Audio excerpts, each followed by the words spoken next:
Richard Morris will be on Squawk Box, but we do have a few minutes to speak to him now on Capital Connection. He's head of research.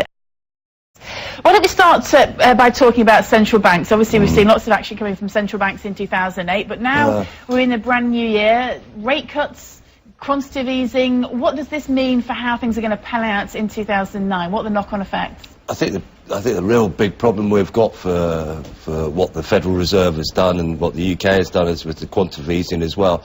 All they've done is they've started buying the 5- and 10-year paper to drive down yields, and that's been allowing out the Chinese and a lot of the other investors, and they've been moving down the curve.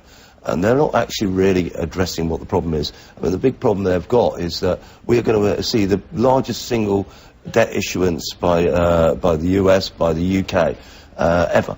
So, and you know, they're creating a big problem. I think you're going to see interest rates at the market saying, where's the risk premium?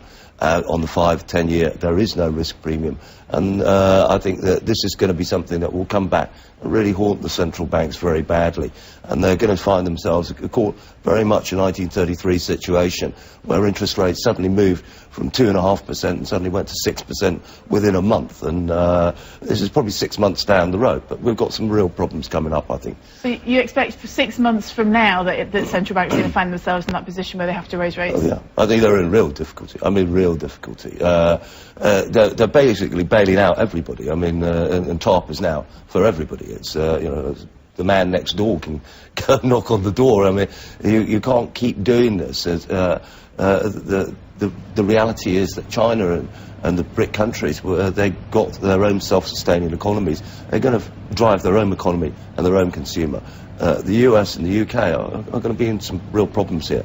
And the UK in particular, I think, has got the biggest problem. We're looking for the pound to get absolutely crushed this year. It could, you know, against the euro, it could easily go. You know, we called parity last year. At the beginning of last year, we turned around and expected parity against the pound, and we've pretty well done it.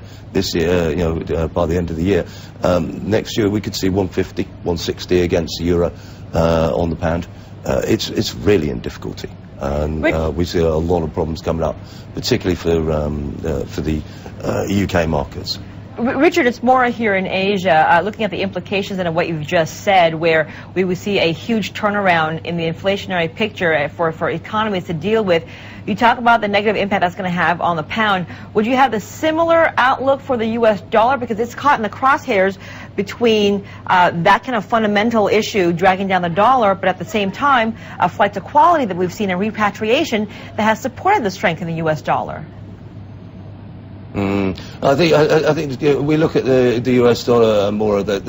It's got similar problems. I mean, we expect the US dollar to ease by about and to lose about 20% of its value during the course of this year. A lot of the strength that was seen in the last 6 months or so, before we came rushing to the end of the year, a lot of that was driven out of hedge fund repatriation of funds because they reported in US dollars. The money was going back. Now you've got that money starting to be demanded back to the countries which it originated from, which is a lot of money is going back to Switzerland, which is why you've seen the Swiss franc suddenly did that big turnaround from 122 goes to 105. I mean, we see the Swiss franc appreciating quite aggressively against the US dollar over the course of the next 6 months, 8 months.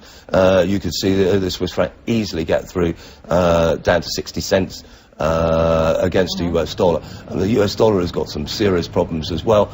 And I think that a lot of people are talking about deflation and saying deflation is the biggest single threat. We are not looking at deflation as the biggest single threat. What we're talking about, we could see currency devaluation, which creates hyperinflation.